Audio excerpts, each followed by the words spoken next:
cara de alto nível é uma coisa abundante? Homem alfa nos dias de hoje é muito escasso. Ou você aceita a realidade como ela é, ou então, cara, você vai ficar pra trás. O objetivo aqui é falar um pouco sobre o universo do desenvolvimento masculino, fazendo com que você se torne um cara excelente todos os dias. Você atende homens? Atendo. Começa a conversar sobre testo. Mas é aí que eu quero Comece a conversar sobre testo. Qual é a importância da testosterona e o que é que o homem tem que fazer para aumentar a sua testosterona? Eu não vou tomar um processo por causa disso não, porque isso é uma evidência que está na cara de todo mundo. Mas vá aqui diretamente em linguagem fácil de entender. Olha pra Tammy Gretchen. Hã? Olha pra Oi? Tammy Como se Gretchen. Virou um homem. Você vai ver qual é o efeito da testosterona. No caso de homens, a mulher não deveria ter lá uma testo entre 30 e 70. Nenhum homem deveria ter uma testo abaixo de 600. Qualquer homem de 18 anos de idade ou mais que tenha uma testo total igual ou abaixo de 409 nanogramas por decilitro, esse cara tem um diagnóstico de deficiência hormonal que deve ser tratado. 70% dos homens que têm um índice de massa corporal acima de 30 e uma gordura corporal acima de 20%, 70% desses caras têm deficiência de testosterona, abaixo de 409. O cara que tem uma testo boa e está bem conectada à energia masculina dele, ok? Isso é uma locomotiva correndo num trilho. Um homem que com uma testo boa e conectado à energia masculina, ele é uma locomotiva num trilho. Se você não prender esse cara na solitária e jogar a chave fora, ou se você não matar ele, você não consegue parar esse indivíduo. O objetivo aqui é falar um pouco sobre o universo do desenvolvimento masculino, fazendo com que você se torne um cara excelente todos os dias. Agora entramos aí, como homens, a questão da testosterona. É um assunto que o Alessandro bate muito, tem vários livros até sobre isso. Como é que um homem otimiza então a sua testosterona? A primeira providência, pegando um gancho do que ela falou aí, você citou Henry David Thoreau, acho que você nem sabe. Teve uma semana lá no século XIX que Henry David Thoreau, escritor americano, foi passar uma semana com o irmão dele no rio Merrimack, lá em Massachusetts, e ele escrevia, ele foi tomando notas do diário, e ele tem um livro dele, Uma Semana entre os Rios Cormick e Merrimack. E ele colocou lá uma frase que para mim é uma das melhores frases do mundo que eu já vi na minha vida. No longo prazo, as pessoas acertam naquilo que miram. Então coloca a sua mira alto. Alto. Não importa quanto tempo demore. Eu já trabalhei, sim, você vai acertar. Não é sobre velocidade, é sobre direção. Você vai acertar. Camila, quem bate meta pequena, bate meta grande também. É isso. Só que a pessoa muta a meta dela a cada 10 minutos, você não tem metralhadora que consiga atingir esse troço. Então meter logo alta. Porque ela quer comer miojo. Miojo com ovo cozido. Cara, coloca uma meta... Vamos encontrar uma linha aqui. Coloca um propósito elevadíssimo, cara. Eu quero deixar um legado, eu quero que meus filhos contem para os filhos dele que o avô dele, quando houve uma grande tirania se ameaçando o país, uma sombra querendo tomar boa parte do mundo, o pai dele fez parte de um esforço. Sabe, meu pai desembarcou na Nova Normandia. Toda essa ditadura, essa agenda woke, meu pai fez parte do desembarque das pessoas que desembarcaram naquela Nova Normandia no começo do século XXI para combater essa agenda, que hoje em dia produziu esse mundo confortável que a gente vive. Seu avô foi um deles, inclusive está aqui o documentário que ele gravou. Sabe, você não quer isso? Pseudo-confortável, né? Mas confortável de qualquer forma. O mundo hoje em dia é muito mais confortável que o mundo dos nossos avós. Pelo amor de Deus, Quem tem 25 anos hoje em dia não sabe como é que é o mundo sem internet. Nenhum de nós sabe como é que é o mundo sem eletricidade. Não sabemos. Sério? Sem geladeira, sem televisão. Pois é, então e vai ser um mundo mais confortável. Você quer deixar um legado, não quer? Mira alto. Qual o tamanho do seu legado? Camila, aí entra aquela, também falas muito nisso nas tuas doses diárias de lucidez, que é a quebra de padrões e crenças limitantes, né? Sim. Ou seja, as pessoas têm que pensar alto e acreditar que são capazes de superar essas suas limitações. Mas isto é tudo, né? Falando é fácil, mas depois com estas pessoas assim, com a sua baixa estima, tão em baixa, fica difícil. Como é que conseguimos elevar então a fasquia? As pessoas, elas sentem inclusive pecadoras, muitas vezes, em desejar ter um estado diferente ao qual elas vivem. O doutor aqui trouxe um ponto muito importante. A cobiça, a inveja, o orgulho, a raiva, tudo aquilo que te tira do foco do sentimento de bondade tudo aquilo que não é relacionado à bondade, à ternura, tem uma conotação muito distorcida. Que te venderam. E até, Que te impus... Por isso a limitação Que das te pessoas. venderam como sendo bondade. e até nos Sim, mas não, é um Que não conformismo é. absurdo. Na verdade, é uma falta, é uma necessidade de pertencer a algo, a alguém, ou receber um afeto ou uma migalha de afeto para se sentir o quê? Visto, amado. E sabe qual é o ponto muito grande? As pessoas esperam e desejam tanto do outro, de um relacionamento, de uma amizade, que lhes entreguem algo que as próprias pessoas não são capazes de se entregar. As pessoas exigem respeito, mas elas mesmas não se respeitam. Elas exigem que as pessoas compreendam as suas necessidades, compreendam os seus sentimentos. Mas você está compreendendo quem é você? Quais são as suas limitações? Quais são os seus sonhos? Quais são os seus ideais? O quanto que você tem deixado de viver, de fazer, de acreditar, de trabalhar, baseado naquilo que você verdadeiramente quer? Ou quanto você tem se podado de sonhar, baseado somente na referência, ou pertencer a alguém, ou ter um relacionamento completamente limitante? Então, eu não posso ir além daquilo, eu não me permito, e como ele falou, as pessoas foram introduzindo e eu vou me conformando. Eu tenho que entender que aquilo tá bom, eu vou me conformando e eu não consigo desenvolver um relacionamento comigo. Como que é? As metas pequenas. Eu bebo meio litro de água ao acordar todos os dias. Eu faço a minha oração de agradecimento, eu tenho ali a minha consciência do meu corpo. Eu que tô olhando pra alguém que faz isso tudo. também, né? Que se mantém Exatamente. assim, Ela tá vendo sua que se rotina, mantém assim amigo? jovial, né? Você tá Não, mas a descrevendo- comunidade, eu bebo água, inclusive, na minha comunidade com um medidor de 500 ml.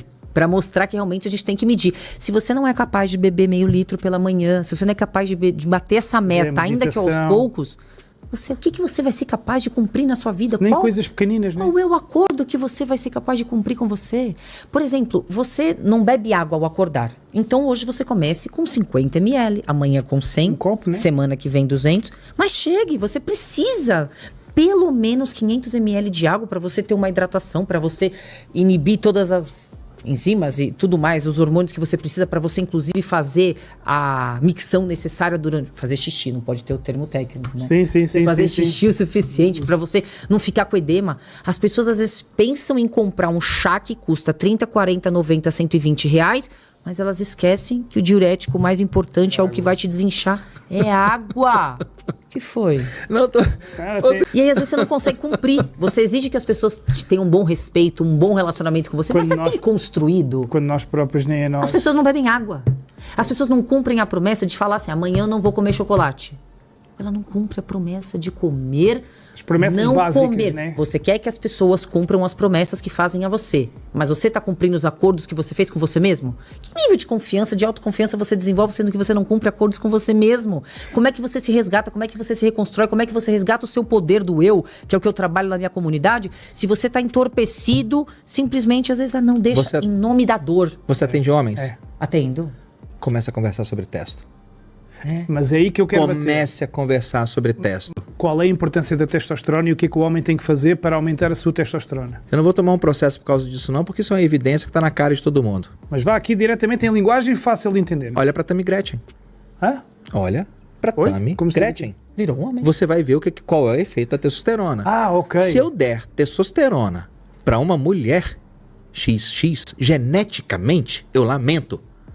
Se alguém encontrar os restos desse ser humano daqui a 200 anos e for fazer lá uma análise de DNA, vão identificar aquilo lá como o quê? Sim. XX, uma mulher. Era Sim. um sexo feminino.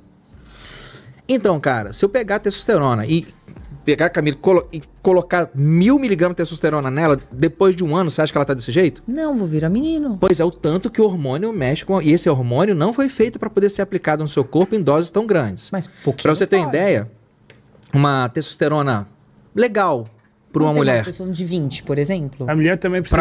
Pra mulher, calma. Pra mulher. Calma, vou te falar. Uma testosterona legal pra mulher.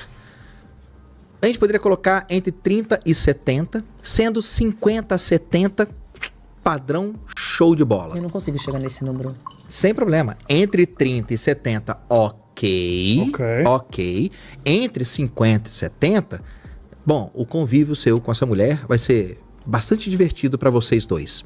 Acima de 70, ela vai começar a ter problemas de virilização. alteração de voz, alteração de humor, aromatização excessiva, retenção de líquido, alteração do fluxo menstrual, vai ficar problemático para ela. Mas em algum lugar entre 30 e 70, tá ok para ela. Entre 30 e 70 tá ok para ela. Testosterona numa mulher. Em mulheres, entre 30 e 70 vai estar ok para ela. De vez em quando eu tô fazendo atendimentos lá e o cara fala, doutor, tem como você olhar o exame da minha esposa? Eu falo, não atendo mulher, só atendo homem. Tem um colega nosso, inclusive que acompanha minha esposa, o doutor Danilo, que para mim assim é um dos tops do Brasil que eu conheço em hormônios para mulheres. Eu encaminho tudo para ele, vai lá e conversa com ele. Mas mesmo assim, doutor Alessandro, não tem como você dar uma olhada no exame, não? Eu falei, tá, eu dou uma olhada. 32. Não, tranquilo, normal. 62. Deve estar fazendo reposição de um testozinho sublingual, gel, mas ok, tá bom. 15 para baixo. Na hora que o cara mostra que a esposa dele tem um atesto de 15 para baixo, eu já sei imediatamente duas coisas. Que esse cara já tem na cabeça dele qual é a lista de roupas que ele vai colocar na mochila para sair de casa de madrugada, e a segunda é para qual a parte do hotel ele vai. Porque é impossível conviver com uma mulher com uma testa abaixo de 15. Nem ela se aguenta. Pois. É impossível. Nem o pet, né? Nem ela se aguenta. Uma mulher com uma testa abaixo de 15, então não tem como você pegar uma mulher que está com uma testa de 8 e querer motivar essa mulher. Você tem que ir pra academia, você tem que fazer dieta. Não vai, cara. Não vai. Ela tá hormonalmente, biologicamente, ela tá no fundo de um poço. É igual pegar uma mulher com 42 graus de febre e falar assim, vamos filha, acorda, sai da cama, levanta cedo. Fala, Deus me livre, tá um frio. Não tá frio, tá um sol lindo lá fora. Pois, não mexe. 42 graus de febre, tô quase dentro de convulsão de febre. Alguém me dá um remédio aqui. Vou pegar lá uma mulher que tá com 8 de hemoglobina. É uma anemia, ela devia estar com 14, 12, 8 de hemoglobina. Pelo menos 12, né? Não, vou te motivar. Você tá muito desanimada. Deve ser depressão. Não. Ferritina 10. Eu tive um fluxo menstrual desgraçado 3 meses seguidos. Eu tô anêmica. Pelo amor de Deus, alguém injeta uma ferritina na minha veia aqui, me dá um soro que eu só penso em dormir o dia inteiro. Nem tudo, eu acho importante. Isso então toma cuidado. Nem tudo é passível de diagnóstico de depressão, cansaço lá. Não, eu tenho muitos amigos que são coach, conhecidos que são coach e tal. Acho que é bacana, que são psicólogos, são coach, o que for, cara. Você tá ajudando outra pessoa, pra mim já tá de bom tamanho. Exatamente. Mas eu falo com eles, cara, tomam cuidado, porque tem coisas que são biológicas. Eu costumo dizer que tem um componente biogênico e um componente psicogênico.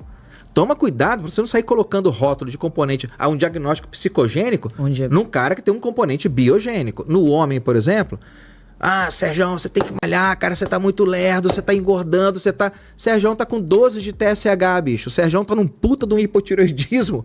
Não adianta você motivar o Serjão não Só vai. Tem que resolver aquilo primeiro, depois. Não vai, você tá com um problema biogênico. Você tem vamos dizer que você tem um filho mais novo chamado Júnior. E o Júnior tem 9 anos de idade e o Júnior tá indo mal na escola. Ele copia mal a matéria, ele não presta atenção na aula, ele não gosta de ler, a letra dele é uma porcaria. Antes de você colocar um rótulo psicogênico no Júnior, que tal você corrigir a miopia dele? O moleque tá com 4 graus de miopia, bicho. Ora, aí está. Pelo amor de Deus, não sai colando o rótulo. Ele tem transtorno de espectro autista. O menino tem uma hipoacusia congênita lá, não ouve direito, pô. Põe um aparelhinho lá, põe um... E vão logo rotular. E no caso do homem... Testo, cara. Testo. Mas eu vou bater nessa tecla que sempre temos, eu preciso... Porque isto é um assunto que eu não domino, eu domino zero. Isto para mim é um mundo novo. Nas mulheres, então, isso também é essencial, Camila. Fundamental. E quanto mais idade vai passando... E aí que eu quero trazer então, a mulher deve testar os seus níveis e deve tomar testosterona? O médico é ele, mas deve testar os seus níveis hormonais, os seus níveis de vitamina D, os seus níveis de complexo B. Que isso mexe... Tudo, a reposição de, como que é o nome? Aquela K2-MK9, para você ter a via correta de cálcio, uma série de coisas, mas aí quem tem que falar é o médico. Mas tu medes a tua testosterona? Sim, os meus exames eu faço com frequência, meu grande problema é na ferritina, mas aí eu não vou me estender aqui. Que é um problema da imensa maioria das mulheres, ferritina baixa. E porque eu tenho hipocloridria, mas aí enfim, eu tenho tratado disso. E a grande questão, que eu acho que a população precisa ser socorrida para ontem. Houve um mito há mais de 20 anos atrás que reposição hormonal dá doença, traz câncer, as pessoas morrem. As pessoas estão morrendo por falta de vitamina, estão morrendo por falta de hormônio. Eu não sou médica, eu não tenho condição de diagnosticar, mas e por que você está falando isso? Porque eu sou paciente. Eu passo por atendimento, eu sei qual é a importância e o antes e o depois da mudança de uma vitamina D, da mudança de uma vitamina do complexo B. É desde uma queda de cabelo até função cognitiva, até outras funções que comprometem o seu dia a dia, visão, tudo. curva, você vai ver a falta de vitamina, por exemplo, e as pessoas têm a sua performance completamente comprometida, começam a tomar antidepressivo, que piora ainda mais a absorção de uma série de coisas.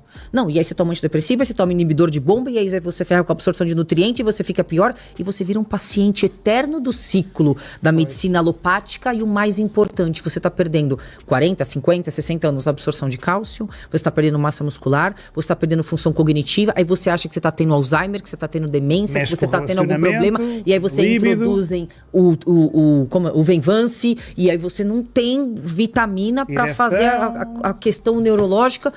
As pessoas morrem tomando esomeprazol. Eu já fui paciente de esomeprazol, os prazóis da vida. Inibidor de bomba. Você não vai ter a absorção de nutriente correto porque você está com o seu nível de acidez do estômago totalmente comprometido. Eu estava vendo um ponto, tá saindo um pouco fora, mas tá falando de ser humano. Das pessoas que têm a questão de refluxo, dor, não sei se é 80%, 90% das pessoas têm hipocloridria e não hipercloridria, é isso mesmo? Aí eu vou... Não é minha área de expertise, eu não vou ter como te dar o percentual. Mas eu concordo com o princípio do raciocínio. Sim. É a medicina da doença, não é a medicina Na medicina da saúde, porque uma coisa desencadeia a outra. Da doença. Você tem um problema de falta de ácido no estômago, te dão um medicamento para você ter menos ácido, aí você tem uma doença do estômago que te dá um antibiótico, que te dá uma outra coisa, que você não absorve nutriente, que você tem que tomar remédio. Só que a nutrição, que é o básico... Claro, a vitamina mas as pessoas não têm dinheiro. Sol, vitamina D, vitamina B. Mas eu não sei se você já teve, como paciente, já teve essa experiência, ou alguém teve. Eu não tenho um percentual correto de evidência, estatística, científica, tudo bonitinho, certo? Mas eu vou falar pela minha vivência de consultório. Cara, uns 60, 70% dos casos de gastrite, você resolve mandando o paciente começar a tomar água direito durante o dia. Mas isso não interessa às farmacêuticas. E água com limão de manhã também. Não. É básico desse jeito. Água. Bate a meta. Você é mulher, 35 ml de água por quilo de peso. Mínimo. Você é homem, 42 ml de água por quilo de peso. Faz isso. Depois você pode parar de beber água. Mas tem muito refluxo, é muito gastrite. Não, ok. E depois te dou o remédio. Mas faz um teste comigo. Durante uma semana, cara. Eu te atendo de graça segunda-feira que vem. Mas você vai falar comigo, vai se comprometer comigo. Te manda uma mensagem no WhatsApp. Ele vai começar a ir no banheiro, inclusive, de forma diferente. Pois. Mas interessa às farmacêuticas ter pessoas que não tomem os seus produtos? Mas o que eu tô falando, sim, o que eu tô falando é a medicina é tanto da doença, virou tanto da doença, que coisas viram um negócio básicas, também. cara. Óbvio. Básicas. Pega lá e coloca no Google. Quais são os principais sintomas de desidratação? Quem estiver assistindo a gente aqui, enquanto vai estar assistindo, vai lá no Google, coloca lá os 5 principais sintomas de desidratação. Agora coloca lá os 5 principais sintomas de estresse. Você está com estresse ou você está desidratado? Falta d'água. Porque porque o sintoma de estresse... Eu estou estressado, Camila. Estou estressado que eu botei aqui no Grok, botei aqui no chat GPT, é estresse. E tá aqui. Vai lá no chat GPT, coloca lá 5 principais sintomas de desidratação. Então é o básico, a medicina da saúde. Então começa pelo básico, alimentação, sono, mindset, prática de mindfulness, prática de meditação. Acordou de manhã, cara, dê o nome que você quiser. Conversar com Deus, fazer uma oração, dê o nome que você quiser, meditação, mas guarda aquele momento. Sentir, a qualquer que seja sua fé, sinta-se grato porque você acordou. Acabou. Sim. Sabe? Honre o dia que lhe foi dado mais uma oportunidade. Isso. E agora vai lá, prepara seu café. Eu vejo muito minha esposa fazendo isso. O tanto que ela curte o preparo do café dela, ela vai e prepara a fruta. Ritual. E ela põe. Tem. Ritual. Curta, faça isso. Esse é o começo da medicina da saúde. E no caso de homens, a mulher não deveria ter lá uma testa entre 30 e 70, nenhum homem deveria ter uma testa abaixo de 600. Nenhum. Então, eu que nunca testei sequer, não faço a mínima ideia, o que é que eu devo fazer? Devo ir saber? Devo tomar na mesma? Qual é o meu nível? Você já fez algum teste de diabetes? Não. Nunca fez? Mas qual é o nível nos homens que deve de quantidade de testosterona? De 600 para cima. Os estudos mais modernos falam que, independente da presença ou da ausência de sintomas, qualquer homem de 18 anos de idade ou mais que tenha uma testo total igual ou abaixo de 409 nanogramas por decilitro, esse cara tem um diagnóstico de deficiência hormonal que deve ser tratado. Qualquer que seja o tratamento. Pode ser hormonal, não hormonal, mudança de hábitos de vida, melhora do padrão de sono, da alimentação, redução do estresse, atividade física, o que seja. Mas um cara que está com 409 para baixo, alguma coisa tem que ser feita nesse cara. Às vezes até dá hormônio. Quando a gente fala de tratamento de otimização de testo, a primeira desgraça que as pessoas pensam é dar o hormônio pro cara. As pessoas não estão comendo comida. As pessoas não se alimentam de... mas se alimentar bem é caro. Arroz, feijão e carne. Você já come outras coisas mais caras. Uma pizza que você compra é muito mais cara do que meio quilo de carne, arroz, feijão que você vai preparar. Você tá comendo porcaria, não é nem processados, ultraprocessados, que inclusive vão comprometer várias coisas do seu organismo, a absorção. Do intestino, sim, e tudo. Estômago. Intestino, cérebro. Quando você... O ser humano, o homem, foi feito para poder precisar... Vou falar do homem agora específico. O homem foi feito para poder precisar em torno de 6 a 9 horas de sono por noite. Ponto. É engraçado porque, assim, menos de 6 horas por noite te envelhece. E mais de 9 horas de sono por noite, adivinha? Te envelhece também. Então tem um limite entre 6 e 9 horas. Alguma coisa ali vai ser o ideal para você poder ter um sono restaurador. Se eu pegar você e durante uma semana, de modo recorrente, colocar você dormindo apenas 4 horas por noite, depois de uma semana, você vai ter... Comecei o projeto na segunda-feira, parei na outra segunda-feira. Nesse período aqui, sua testo caiu 10%. Então, assim, como o homem perde mais ou menos em torno de 1 a 2% de testo por ano a partir dos 30 anos, não vamos fazer cálculo de juros compostos, certo? Pois. Ele perde 1% ao ano a partir dos 30 anos. Tem que ir repondo. Então, depois de 10 anos, sua testo teria diminuído 10%, não é? Conseguiu entender o raciocínio? Sim. Você perde 1% a partir dos 30. Linear, né? Vamos dizer Linear. Então, depois de 10 anos, você vai ter perdido 10%. 10 pontos. Uma semana, um homem dormindo mal 4 horas por noite, depois de uma semana, hormonalmente, ele envelheceu 10 anos. Eu tinha um cara de 30, agora ele virou um cara... Na segunda-feira que vem, hormonalmente, ele é um cara de 40. Mais 10 anos, mais uma semana... Ele é um cara de 50. Todo o processo oxidativo que vai além de uma testosterona está totalmente comprometido. Como é que o cara vai ter energia para as coisas, cara? Como é que vai ter libido? Como é que ele vai ter ereção? Como é que vai ter propósito? Como é que vai se sentir motivado? Como é que vai colocar a mira alto? Deve ir a um médico, deve tomar... E se tiver os níveis baixos... Resistência insulínica. Então, toda vez que a gente fala de deficiência de testo, a primeira coisa que tem que cair na cabeça do pessoal é: nem sempre vai envolver o uso de hormônio. Certo? Muitas vezes, 70% dos homens que têm um índice de massa corporal acima de 30 e uma gordura corporal acima de 20%, 70% dos caras que preenchem esses dois critérios. Eu tenho um MC acima de 30, 30,1%. E eu tenho um PGC de 21%. E MC acima de 30, percentual de gordura acima de 20%.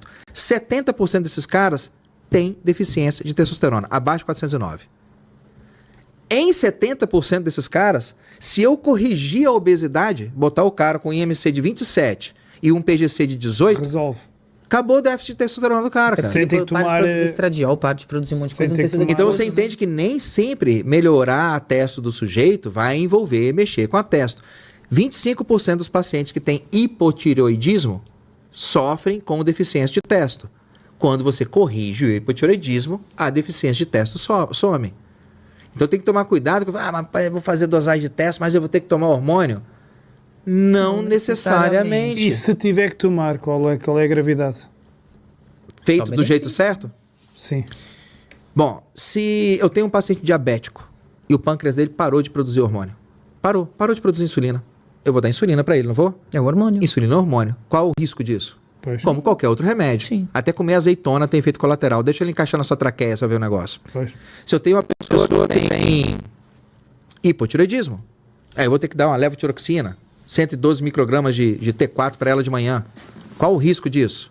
T4 é hormônio. Tem alguém com medo disso aí? Não. Não tem ninguém com medo disso aí. Não tem medo de hipertensão. Antihipertensivo, né? Eu sou mulher, eu tenho 25 anos de idade, eu quero dar, mas não quero engravidar, vou tomar pílula. Então, pílula é o quê? Hormônio. Pois, sem dúvida. Mas na hora, no exato momento em que eu falo que eu vou restaurar a masculinidade de um homem, melhorando a testo dele, talvez porventura, quiçá, dando testosterona para ele, aí é um perigo. Mas se fosse uma mulher usando testogel, linda, guerreira, empoderada. Mais ou Se menos, fosse... né? Não. Quando você tá falando pra estética é legal. Agora, quando você tá falando pra uma mulher que tá na menopausa, tá no climatério, Mas ela tá tá perdendo... cheio. Eu vejo muito mais... Os médicos estão demonizando. Nas minhas redes sociais, eu vejo muito mais mulher perguntando sobre se eu posso usar testo, como é que eu faço para usar testo, do que os homens preocupados com a testo. Se você for mulher e quiser usar testo, você vai encontrar muito mais facilmente um ginecologista que te prescreva testo, que seja gel, que seja tipo da beleza, o que dê o nome que você quiser, do que um homem que realmente precisa. E, inclusive, não é nem demonização. Se você for trans, falta de saber o manejo. Você é uma mulher que se identifica como homem. Você consegue hormônio pelo SUS. Pois. Eu sou um homem de 50 anos de idade que estou com hipogonadismo. Meu filho vai ser o ó para eu conseguir alguém que saiba dar o diagnóstico, que peça o exame certo, alguém que interprete o exame do jeito certo e alguém que estabeleça a conduta certa a partir da interpretação certa do exame certo. E todos os fatores envolvidos, como você falou, de resistência insulínica, de peso, de tireoide, de uma série de coisas. O homem não encontra. Porque não interessa cultivar no homem esse... Mas para mim, eu concordo que tem uma agenda aí. Sim, as pessoas são a massa, né? Nem elas sabem que fazem parte dessa massa. Um homem com testo, e aí a gente sempre tem que colocar assim, a tal do biogênico com psicogênico. Um cara que tem uma testo boa e está bem conectado à energia masculina dele, ok? Isso é uma locomotiva correndo num trilho. Se eu pegar essa locomotiva e colocá-la 2 metros para o lado do trilho, ela representa algum tipo de potência? Não. Se eu botar ela 2 metros para o lado de cá do trilho, ela representa algum tipo de... Se eu botar essa locomotiva no trilho, Sérgio, e eu botar um pedaço de madeira na frente da locomotiva, ela vier 80 por hora. Vai travar. Se eu botar um carro, se eu botar um caminhão, ela não vai travar. Ela sai arrebentando tudo. No sentido não fique parado na frente da locomotiva que vem nos trilhos a 80 por hora. Você é louco?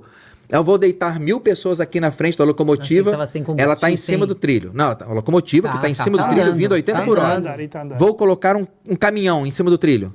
Vai dar merda. Ela vai partir o caminhão no meio. Claro. Ela não vai dar tempo de frear. Não, vamos fazer um protesto contra a linha de ferro que está cortando nosso bairro, toda a nossa comunidade, 100 pessoas, nós vamos deitar no trilho. Tudo bem, mas quando a locomotiva estiver chegando, eu recomendo que vocês saiam daí. Urgentemente. Vocês não vão... Um homem que com uma testo boa e conectado à energia masculina... Mas e água? Já agora só digo desculpa. Sim. Um homem com uma testo boa e conectado à energia masculina dele, ele é uma locomotiva num trilho. Se você não prender esse cara na solitária e jogar a chave fora, ou se você não matar ele, você não consegue parar esse indivíduo.